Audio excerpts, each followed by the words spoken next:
class. Now let's start the fundamental right. जो fundamental right है भारतीय संविधान को किस तरह से ग्रुप किया गया. Now we are going to start the core part of the constitution. What the most important part of the constitution. जो फंडामेंटल राइट है वह संविधान में कैसे ग्रुप किया गया है. राइट इक्वलिटी है 14 से 18 बीच, जिसमें राइट जो आर्टिकल 14 है it is the most important. Article 19 to 20 क्या है. राइट टू फ्रीडम है, जिसमें गारंटी दिया गया है सेवरल फ्रीडम्स, जिसमें जो फ्रीडम ऑफ स्पीच है वह मोस्ट इंपॉर्टेंट पार्ट है. Right against exploitation article 23 and 24. Right to freedom of religion 25 to 28. Cultural and education right 29 and 30. Right to property article 31C, 30A, 31A, 31B and 31C. तो right to property को dilute कर दिया गया है और कुछ उसमें इंपॉर्टेंट पॉइंट है 30A, 31A, 31B and 31C और 300A में ट्रांसफर हो गया है right to property as a legal right. 32 to 35 constitutional remedies है जो सिक्योर किया गया है from the constitution. Now let's start the understanding the fundamental rights. कि fundamental right करता क्या है. What the fundamental right is doing. Fundamental right का purpose क्या है. Why the fundamental right came into the Indian Constitution. What is the purpose. What purpose they are serving. Limitation on the government. Fundamental right is a limitation on the government. जो government है उसको fundamental right limit करता है. एक नागरिक के पास जो एक अधिकार है उस अधिकार को विच्छेद करने का, उस अधिकार को अतिक्रमण करने का सरकार को अधिकार नहीं है. यह फंडामेंटल राइट कहता है. The insertion of the fundamental right in the constitution meaning thereby certain natural rights have been given to the citizens of India as well as the normal person, as well as any person. That rights are inalienable. Government cannot intrude that right. Government is bound to accept those fundamental rights. If those rights are going to be intruded, infringed, the person can ask for the remedy. It's clear or not clear?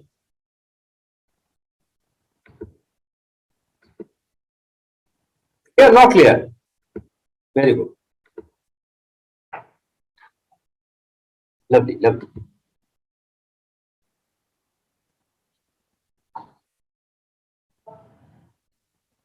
और अगर fundamental rights इसी तरह से infringe हो गए,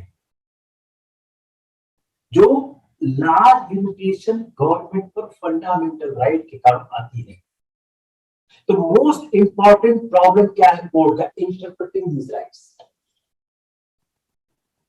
जो right संविधान में दिए गए हैं कितने भी बेहतरीन ढंग से लिखे गए हों, but there is always an issue of interpretation और एक प्रॉपर बैलेंस करना होगा. Individuals and society as a whole. हमेशा फंडामेंटल राइट का जो सबसे इंपॉर्टेंट एस्पेक्ट है which needs the interpretation is the balance of the individual right versus society as a whole. When there is a conflict of the opinion, then generally the balance of convenience goes in the favor of society as a whole. तो यह एक दायित्व हो जाता है न्यायालय का कि फंडामेंटल राइट को इंटरप्रेट करते समय वह एक प्रॉपर बैलेंस बनाने की कोशिश करे इंडिविजुअल और सोसाइटी एज होल. तो जो इंडिविजुअल लिबर्टी है और सोशल कंट्रोल है, इन दोनों को दिमाग में रखते हुए न्यायालय को मूल अधिकार को विवेचित करना होता है। तो जो हम एक पूरी तरह होल देखने की कोशिश करें तो non economic matters, freedom of speech, right to liberty, line जाती है इंडिविजुअल की ओर। समझिएगा इसको। Just try to read this paragraph, you will find it very beautifully drafted this paragraph.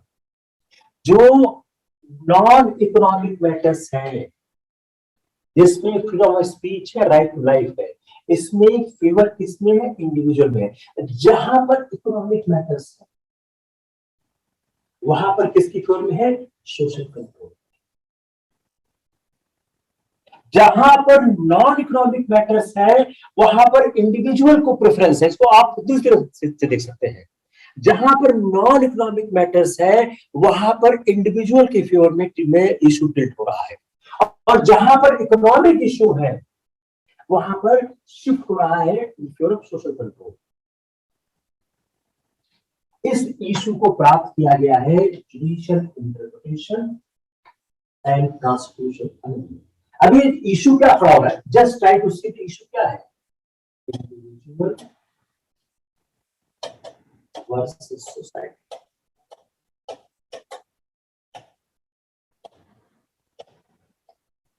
जो individual versus society as whole है, इसका issue जब भी आता है, इस इशू को सॉल्व करने का दो रास्ता है। पहला जुडिशियल इंटरप्रिटेशन, दूसरा कॉन्स्टिट्यूशन। अब इसी को प्री का सवाल बना दीजिए।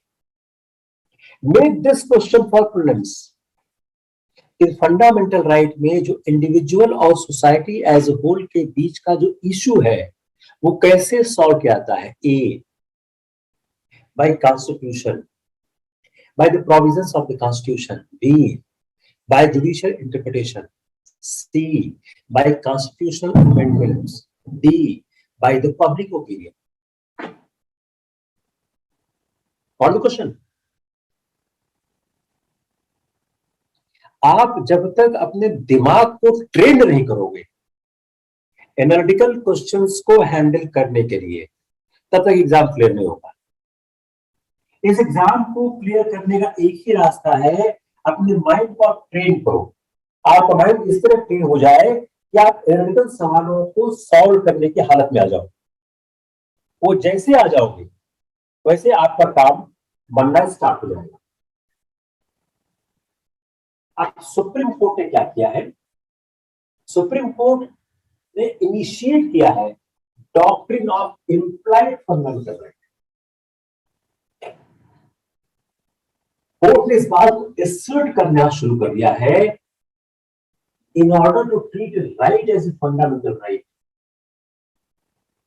इस बात की आवश्यकता नहीं है कि वह एक्सप्रेसली स्टेटेड हो in the constitution as a fundamental right. तो सवाल क्या है? Implied, what is implied fundamental rights? What is implied fundamental rights? तो कोर्ट ने ऐसा एसर्ट करना शुरू कर दिया है कि फंडामेंटल राइट को डिफाइन करने के लिए, व्यक्ति को फंडामेंटल राइट प्रोवाइड करने के लिए यह आवश्यक नहीं है कि it has been expressly stated in the constitution. Got it? जो पॉलिटिकल, सोशल, इकोनॉमिक चेंजेस हो रहे हैं कंट्री में और वर्ल्ड में, वह रिकॉग्नाइज कर रहे हैं न्यू राइट्स को। जो एक विश्व में, समाज में, देश में परिवर्तन हो रहा है, यह नए अधिकारों को, नए राइट्स को रिकॉग्नाइज कर रहा है। क्यों? To meet social demands.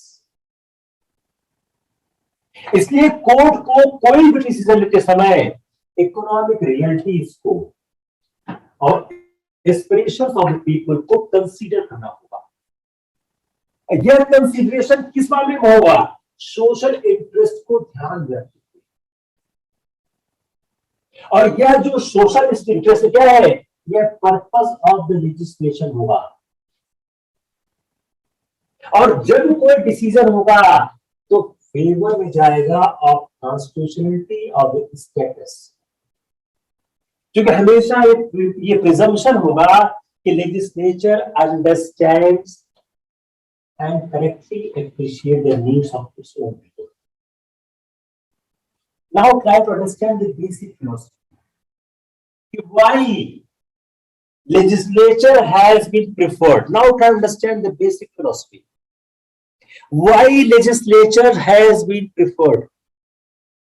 यह एक मान्यता है कि जो लेजिस्लेचर है वह देश की आवश्यकताओं को ज्यादा बेहतर समझता है।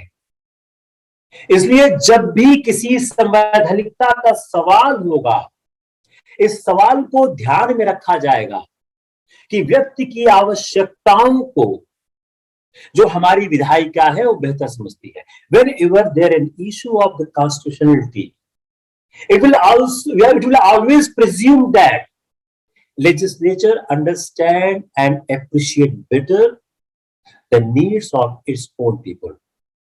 And whenever any issue is being decided for the new rights, the court has to consider the economic realities, aspiration of the people, and the social interest, which is the purpose of the legislature. जो legislative purpose क्या है? Social interest.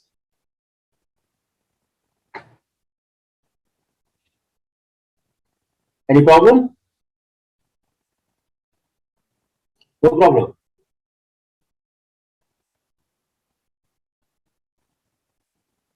तो court ने यह कहा है कि जो भी अप्रोच लिया जाए वह एक डायनेमिक अप्रोच होना चाहिए। अगर कुछ अपवादों को छोड़ दे, on the whole fundamental right को इंटरप्रेट किया गया है लिबरल मैटर्स में। अब कोर्ट हमेशा कहा है कि जो जुडिशियल अप्रोच है वह डायनेमिक हो rather than static. Now come on the very important article of the Constitution, Article 13. Article 13 क्या बोलता है? ऐसा कोई लॉ जो इनकंसिस्टेंट है फंडामेंटल राइट से, क्या वह बनाया जा सकता है? जो कॉन्सेप्ट है जस्टिसिबिलिटी ऑफ द फंडामेंटल राइट, मूल अधिकार की न्याय योग्यता, ये बोलते हैं ना जस्टिसिबिलिटी का कह दी क्या होगा? जस्टिस एक्ट, ओपन द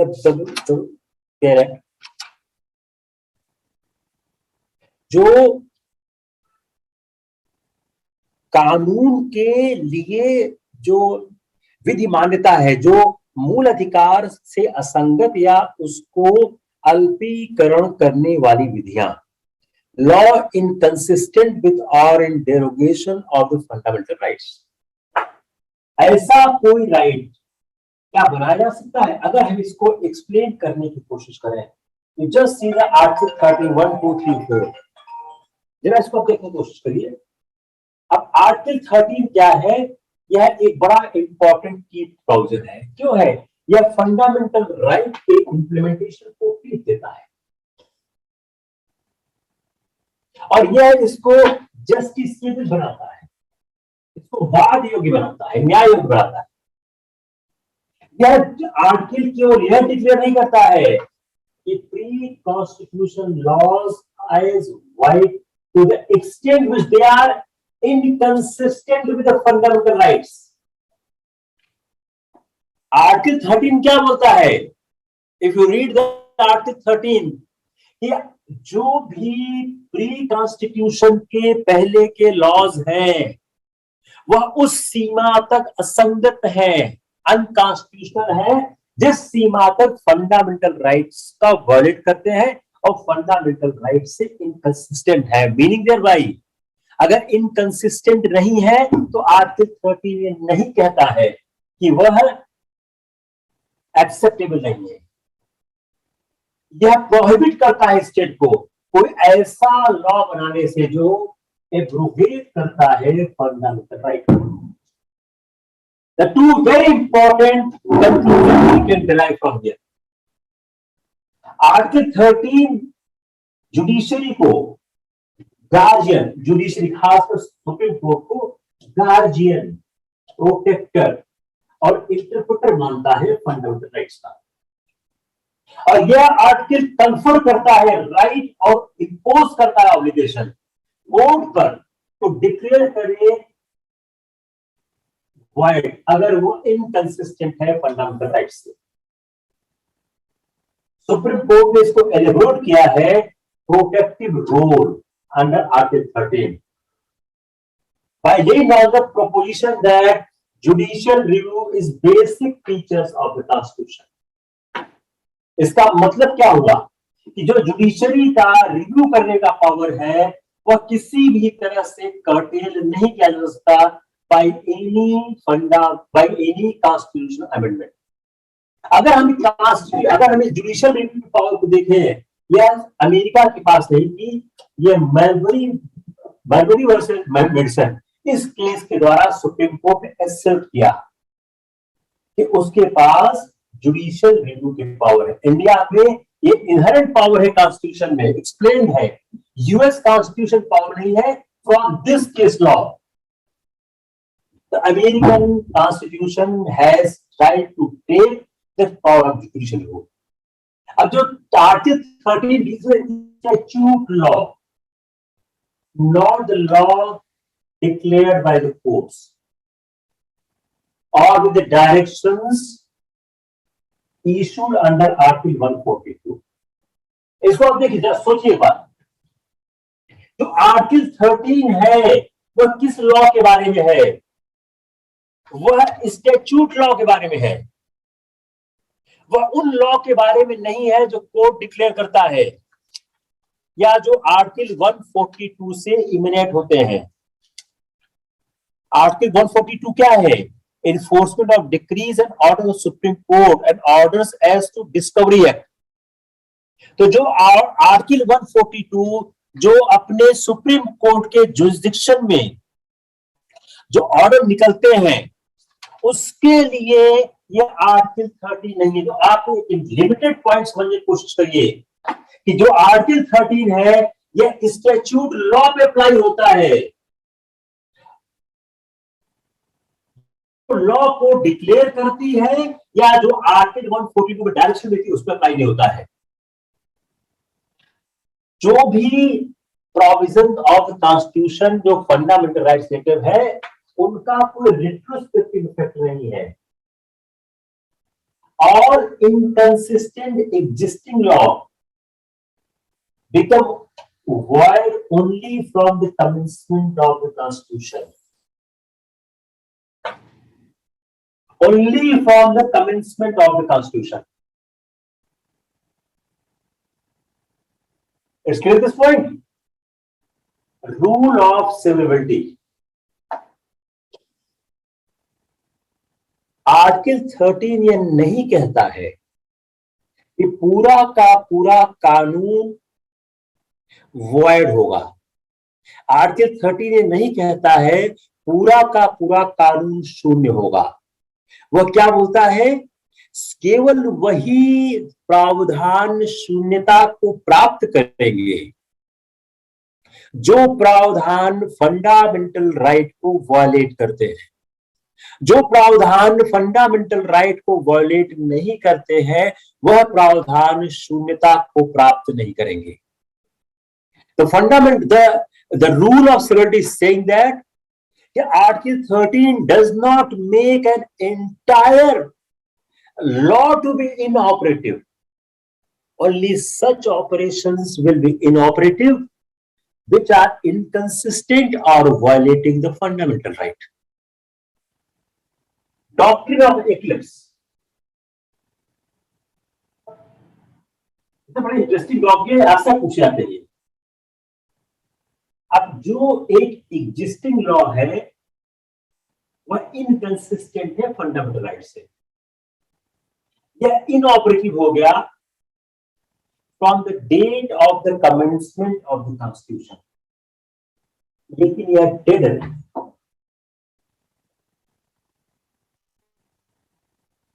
ये क्या है?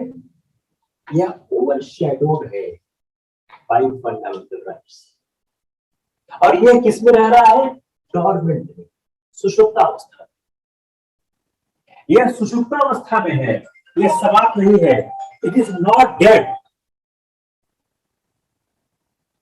It is a good law if a question arises for determination of rights and obligation in court before the commencement of the constitution, and also for the determined rights of person who have not been given fundamental rights. Clear or not clear? It's clear, not clear? थोड़ा मुश्किल है clear होना. It's clear, not clear? Just see.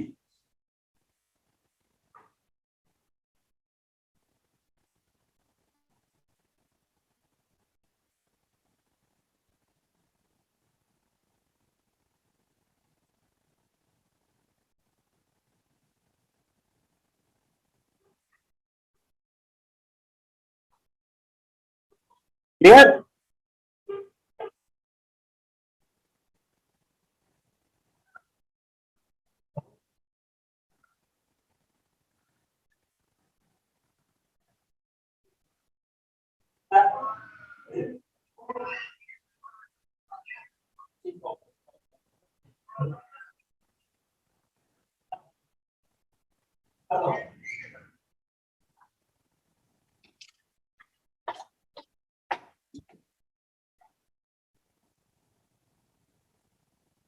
कितने लोग चाह रहे हैं it should be repeated?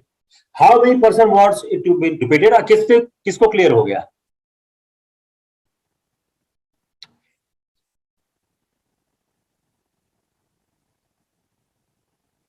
एक एग्जिस्टिंग लॉ है जो इनकंसिस्टेंट है फंडामेंटल राइट्स, लेकिन वह लॉ क्या हो गया है? वह इनऑपरेटिव है from the date of the commencement of the constitution. एक ऐसा लॉ है जो कि कॉन्स्टिट्यूशन के कमेंसमेंट के बाद ऑपरेटिव नहीं है, लेकिन एग्जिस्टिंग लॉ तो ही है. यह डेड नहीं है, यह ओवरशैडोड हो गया है फंडामेंटल राइट्स से. एक एग्जिस्टिंग लॉ है जो फंडामेंटल राइट से इनकंसिस्टेंट है. क्यों है? क्योंकि कॉन्स्टिट्यूशन के ऑपरेशन के बाद फंडामेंटल राइट आ गया है, और फंडामेंटल राइट के कारण जो एक प्री कॉन्स्टिट्यूशन इरा का लॉ है वह इनऑपरेटिव हो गया है. इस क्लियर? लेकिन यह डेड नहीं हुआ है, यह डॉर्मेंट है. यह डॉर्मेंट क्यों है? यह ओवरशैडोड है फंडामेंटल राइट से. क्योंकि फंडामेंटल राइट ऑपरेट हो गया है आफ्टर द कॉन्स्टिट्यूशन, तो फंडामेंटल राइट की जो शैडो है उस कानून पे चली गई है. क्योंकि वह कानून फंडामेंटल राइट से इनकंसिस्टेंट है, इसलिए डॉर्मेंट हो गया है. अब एक जो डॉर्मेंट राइट है वह कैसे एक्टिव हो सकता है? एक सुषुप्ता अवस्था का जो अधिकार है वो कैसे जग सकता है? उसकी दो कंडीशन है. कंडीशन क्या क्या है?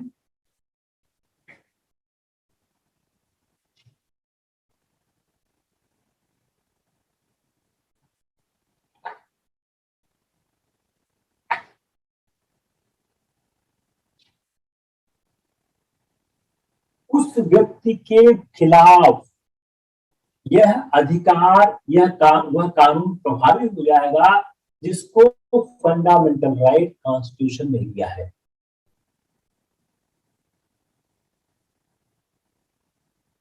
Got it? दूसरा,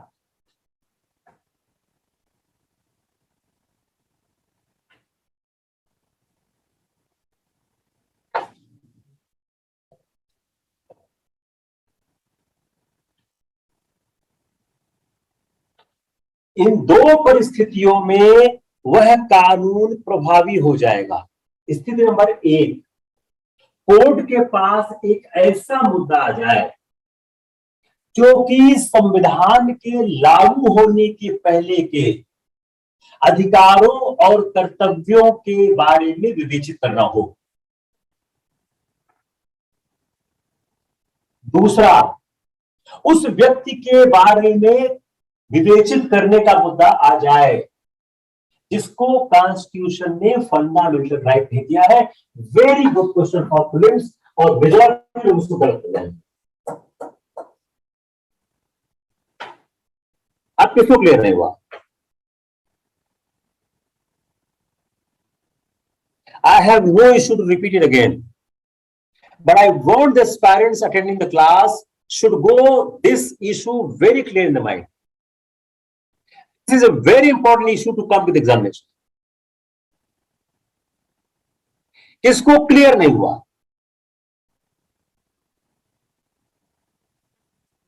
जिस मोमेंट पे लगे कि आपका दिमाग काम नहीं कर रहा है, उस मोमेंट में क्लास बंद कर देंगे। There is no point to linger on the class if the mind is not working. I told number of times that after 1 hour, the mind is not working as sharp as it should be.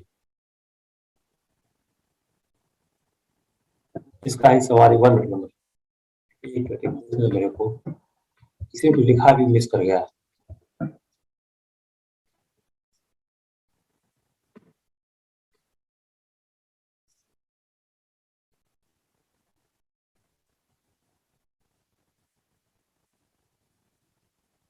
किसी को इसमें कोई confusion हो रहा है?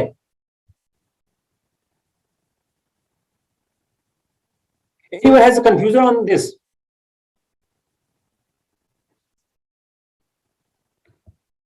Sir, जो states existing India में है वो तो ऑलरेडी अच्छा पुराना सवाल है।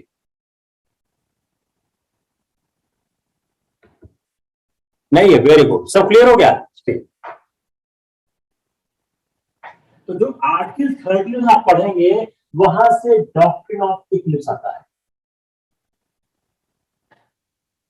तो डॉक्ट्रिन ऑफ इक्लिप्स है apply only to pre-constitution law, would not apply to post-constitution laws.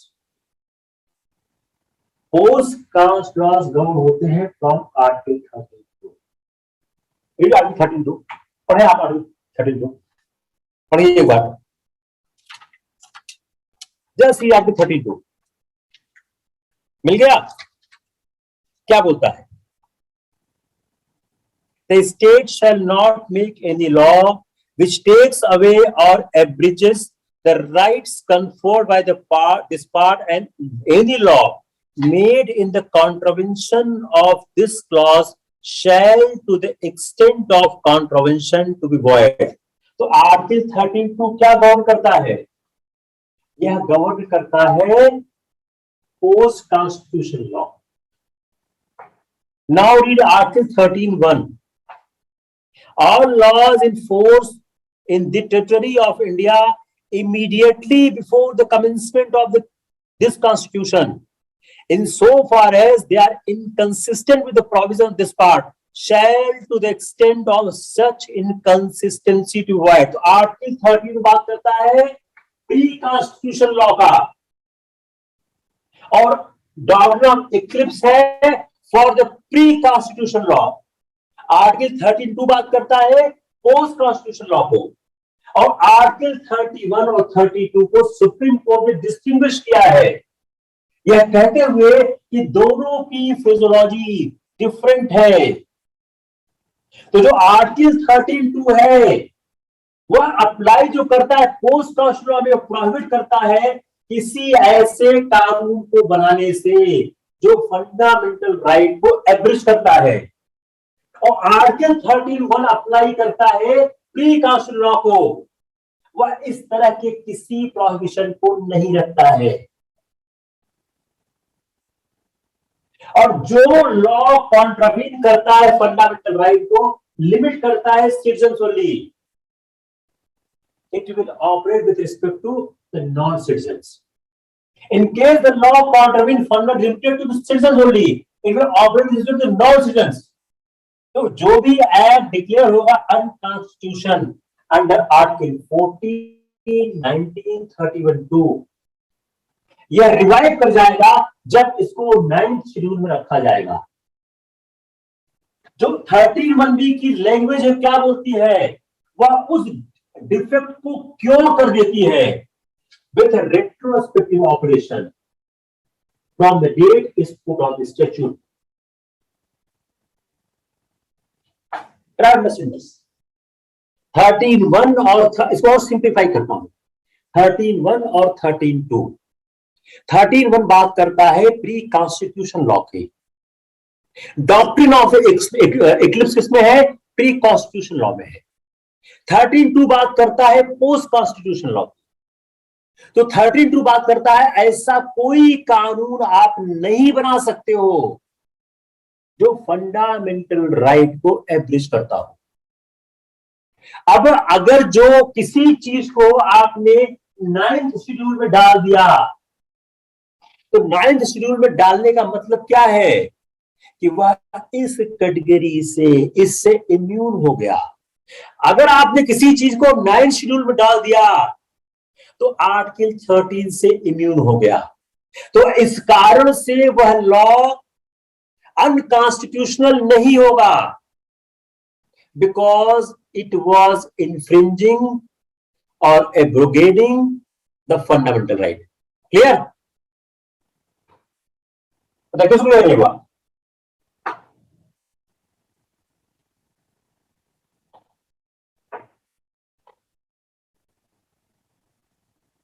और करें? बता रहा जब तक जाना तो।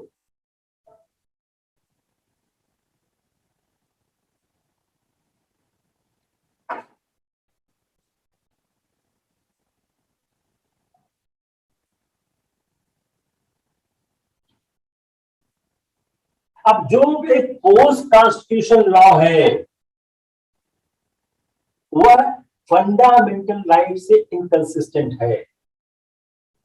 क्या यह रिवाइव किया सकता है बाय अमेंडिंग एक्ट?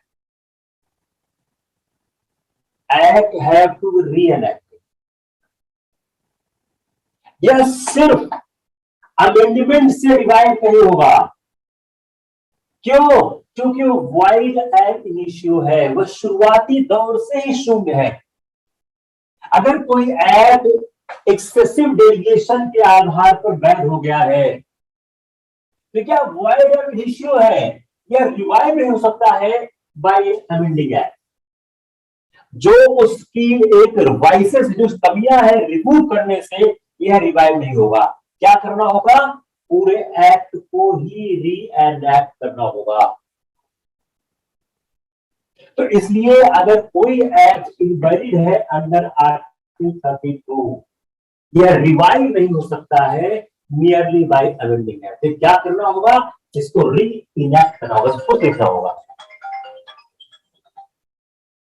इसको फिर से लिखना होगा। Got it?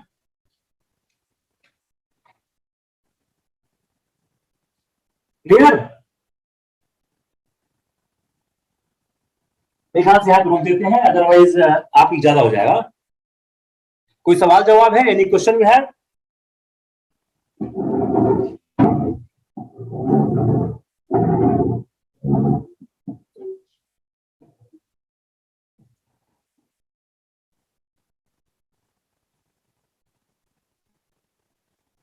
स्टॉप कर दो रिकॉर्डिंग।